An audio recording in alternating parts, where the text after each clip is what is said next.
Hey guys, what's going on? Super Deathbot here to bring you another review.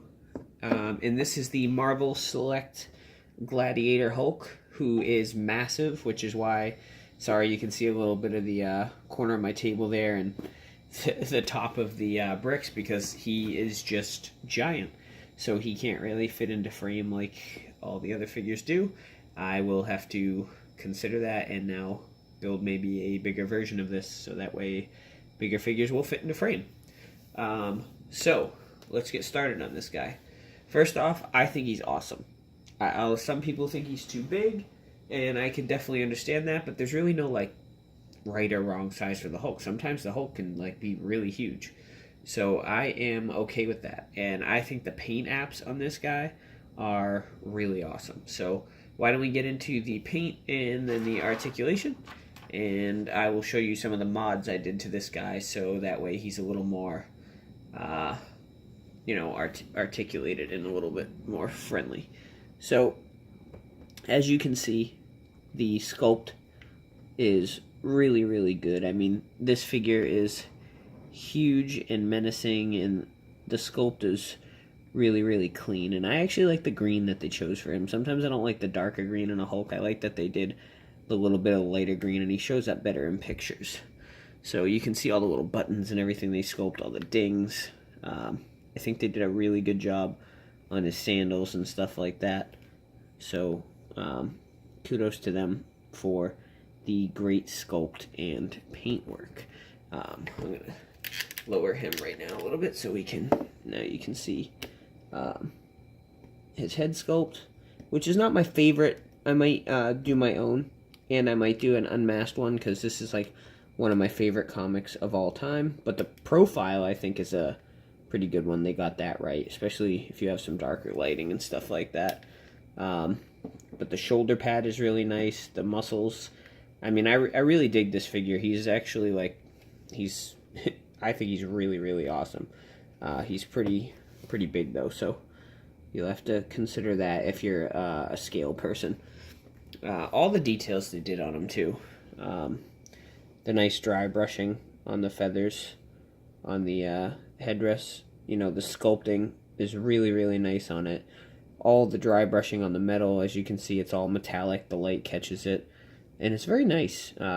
Especially for like, I think these are $20, $25 figures. Sorry, Hulk's feet just sitting up there in the. Yeah, I mean, for 20 or 25 bucks. The sculpt and paint on these guys are awesome. The articulation is always a little lacking, but I think that has to do with I think it's like rights or something. But here's the shield, and I think this thing is beautiful. I love the paint work on it. The sculpt work is amazing. You get a little bit of the patina in the corner in the middle there, that blue, the shine. I mean, this looks like a real piece of metal. The gloss on it and everything, it looks kind of worn, well, very worn and nasty. I mean, they just did a really, really good job on it. It's all pitted in the back, like it was eaten away, bronze. The handle, the leather wraps, it has dry brushing on it. The buttons on the back, I mean, really, this thing, this is painted better than, like, most figures that I see. This thing is awesome. And the same can be said with his axe. I mean, the paint and sculpt work on this whole figure and everything, he's really up there for me this year. He's gonna have to definitely be a contender for my top picks. I mean, there's a lot of great figures that came out this year, so that list is gonna be hard to compile. But I mean, the work, they didn't miss a single detail on him, in my opinion.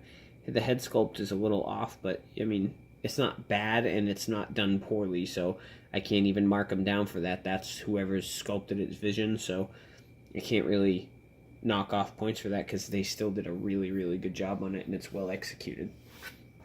Now, the lacking thing on this figure was the articulation. So I happen to have two of these here, so this is the one I modified, and then this is the standard Select Store articulation. Now, I saw this on Instagram. It was actually the real Dallas James said he had modified his articulation, Now, I don't know him at all, and I'm not really sure how he did it, but I kind of gathered from the movements and stuff he did that this is probably a similar way that he did it, so I might not have thought about it without him, so shout out to him for always doing cool stuff. Like I said, I don't really know him or anything like that, but that's where I saw it. So, you know, the head only goes down that much, so that's kind of a bummer. The ab crunch is like, you know, it's really kind of existent. Sorry for the thrusting Hulk there. And then the shoulder pad doesn't really go up that well, but the head does, you know, it also does move around like that. This arm goes up fine. He has a single joint in his elbow. The legs go out pretty decent for a big guy. He does have thigh swivel, and then he does have a single jointed knee. His foot can move back and forth a little, and he does actually, their figures always have really good ankle rockers, so that's good. He also turns at the waist and does turn at the ab crunch fairly well. So that was the regular store-bought articulation. And then for this figure, and maybe for some people it doesn't make a huge difference, but for me, I want my figures to have as much articulation as possible. So now his head looks pretty much all the way down, and then his ab crunch can go a lot further back and a lot further down. So if he wants to look down at, you know, puny Deadpool, he can do so now. So you couldn't do that with the other figure. And then here's a little bit of a size comparison, which I think is perfect. I think the Hulk, in my opinion, and it doesn't mean it's right, I like when the Hulk is menacing. You know, he's huge, he's strong. The madder he gets, it's supposed to be the bigger and the more powerful he gets. So in this particular comic, he's pretty mad. So I'm really okay with that. But he can at least look down at other characters now. So I didn't really do his head can't go really any further back because I didn't want to cut the helmet because I like the way that looks. But to gain more articulation, I did router out some of the shoulder pad there and at the head, which I'm going to paint those edges. But I think it's worth it because it can just look like a battle damaged shoulder pad now. And what you do is I get that full range of articulation now compared to the arm not going up at all with the store-bought articulation. I also got his ribs to go a little bit more side to side. You know, he can go back further now. So if he gets, you know, he's surprised or something like that. And that was really the articulation I added. I recorded some process of me doing that. I was going to add it to the end of this review, but I think I might make it a separate video for people who don't really want to see that. And then you can, for people who do, you can go check out the other video. But it's really, you're just dremeling out some of the extra plastic in the bottom and top, and same thing with the neck here. So that way you can get a little bit more range of motion. I don't know why they didn't add it in the first place. I also dremeled out the socket in the shoulder pad, so that could move around a considerable amount more than the store-bought counterpart.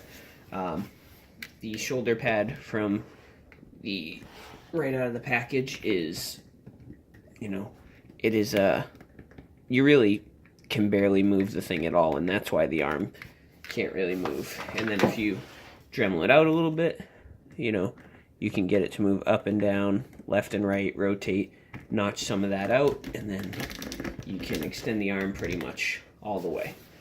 So I'm going to put his headdress on, put the axe in his hand and stuff like that so you guys can see. The hand, that's probably one of my biggest complaints, is it doesn't really hold the axe. Like, it can hold the axe, but it's really loose, so that kind of sucks.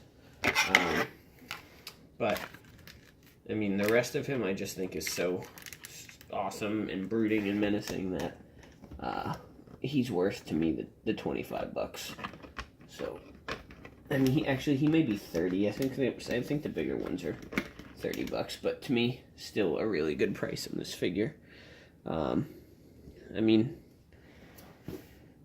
what more can I say? He's really awesome, in my opinion. I mean, as far as like, is he going to get Articulation Award of the Year? No, definitely not. But if you want a nice big Hulk, if you liked Planet Hulk, then I think he's really, really cool.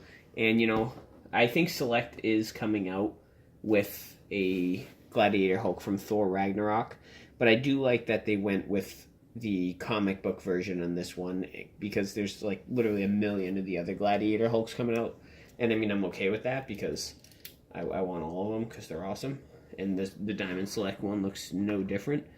Well, not no different, like I mean, it just looks awesome. No different than all the other ones that look awesome. So, some size comparisons there. Deadpool is 6 inches. He's about the same height as a Marvel Legend, so that's about what you're going to get. So, like I said, some people think he's a little big, but I think it's awesome. That's next to the Mighty Kuga Figure Arts, and then I have an articulated icon over here, who's about the same height as those guys. So with 6-inch figures, that's about what you're getting with this figure, and I think it's pretty awesome. Overall, I love the figure. If you like the comic, if you like Hulk, or you're just curious and checking out a really big badass figure, he's a Disney Store exclusive, so you can either get him online or if you have a Disney Store near you. I will be posting the process video on how I added the articulation, if that's something you're interested, very soon. So as always, guys, thanks for watching. Hope you enjoyed, and I will see you on the next one. Later.